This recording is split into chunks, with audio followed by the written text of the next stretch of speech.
Hi, and welcome to AP Computer Science A. I'm your teacher, Miss Boylan.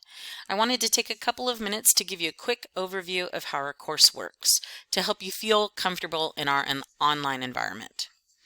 Our course is unique in that we have 3 different learning environments where you will complete coursework. Those learning environments are Schoology, CodeHS, and AP Classroom.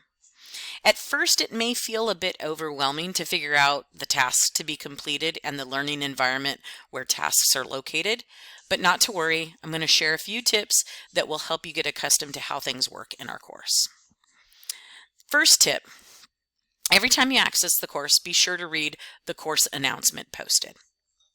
Announcements are posted at the beginning of the week to provide a roadmap of the activities we're working through and to provide any pertinent course information. I will also replicate important course information via our group Google Chat and via email. Please note, if you've been out for a couple of days and you worry that maybe you've missed an announcement, just click the updates link to the left to see all of the announcements previously posted. So then the second tip is the assignment schedule. Okay, and all assignment schedules are found here in the assignment schedule folder. So an assignment schedule has been created for you based on your school calendar. And this schedule informs you of each week's tasks and activities due. The assignment schedule will also list the learning environment for each assigned task. The last tip that I want to give to you is always start in Schoology. When you're working on course activities, you'll want to navigate to the classroom folder where you'll find all of the course unit folders. Within each unit folder are what are called topic folders that list all topic activities. Regardless of their learning environment, they'll be included there. The only caveat to this is the first 4 orientation tasks that are assigned, which are found in this Orientation Begin Here folder. Okay, let's take a quick look inside a topic folder to get a better understanding of what I'm talking about. So we're going to come in here to the classroom. Currently, we only have the Unit 0 folder and the Unit 1 folder open. Please note that I will open folders, units, and topic folders as they are assigned, okay? I open things maybe a week to 2 weeks early, but I don't open things any further out than that. So let's take a look in here real quick to the Unit 1, Topic 1, Why Programming, Why Java folder. Okay, so first thing, we're going to note that there's 3 elements in here. So let's talk about these elements. The first thing we have is the topic text, which includes links to our CodeHS textbook, which accompanies our CodeHS curriculum. And then we also have the CS Awesome textbook listed, which is an excellent supplemental text when you need more concept detail or programming practice. So then the next thing we have is the CodeHS tasks that are due for a given topic. So you'll also want to notice here that there are exercise notes linked. These notes provide additional information and guidance about each topic's programming exercises. So you'll want to make sure that you're reviewing the exercise notes as you work through the CodeHS programming exercises.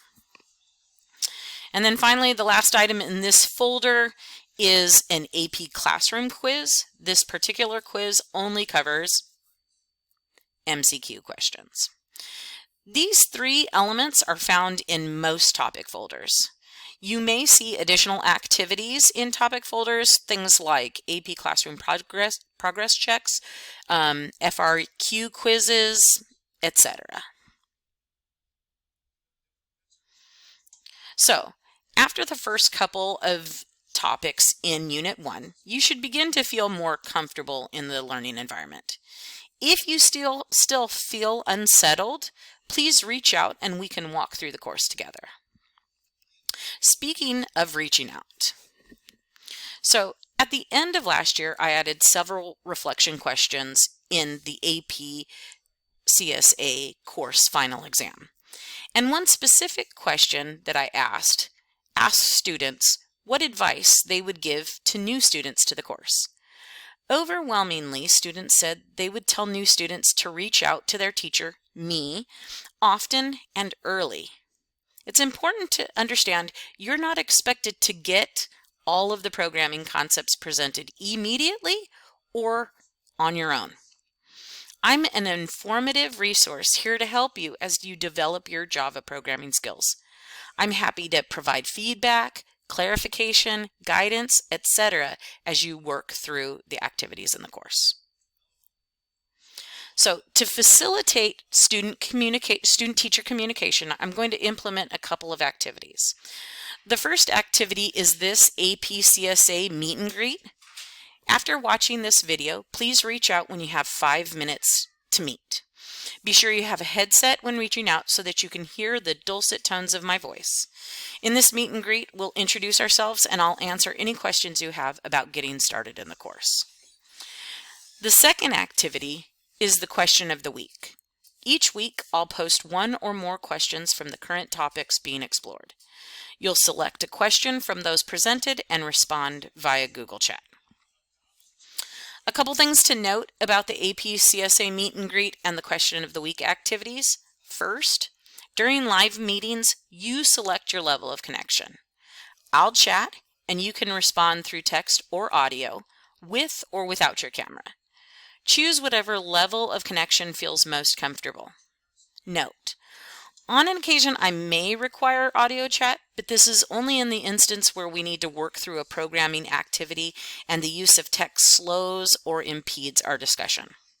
Also, I may ask you briefly to turn on your mic during our meet and greet just so that I have the correct pronunciation of your name. Second, the question of the week will be graded on effort, not correctness. So if you know the answer to a question of the week and you respond with that answer, great. Conversely, if you don't fully understand a question of the week or you'd like clarification on a question of the week, that's also great. Your response to the question acts as a start to our concept clarification discussion. One last thing to mention regarding communication. If you've read the teacher introduction and contact information page, you may have noticed my office hours listed. I want to take a moment to talk about office hours and to explain what they are. Office hours are the hours of the day I'm actively at the computer working in our course. I want to stress, however, that I'm regularly available outside of my office hours. I may not be actively working at my computer, but I do have access to Google Chat and email on my phone and can answer many questions without the aid of a computer.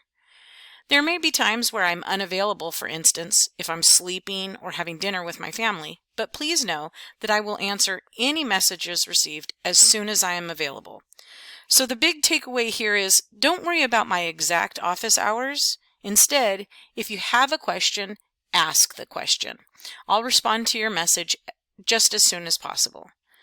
That's all I have for the moment. Thanks for watching and please reach out in the first 2 weeks of the course when you have 5 minutes free to chat. I look forward to meeting each of you virtually.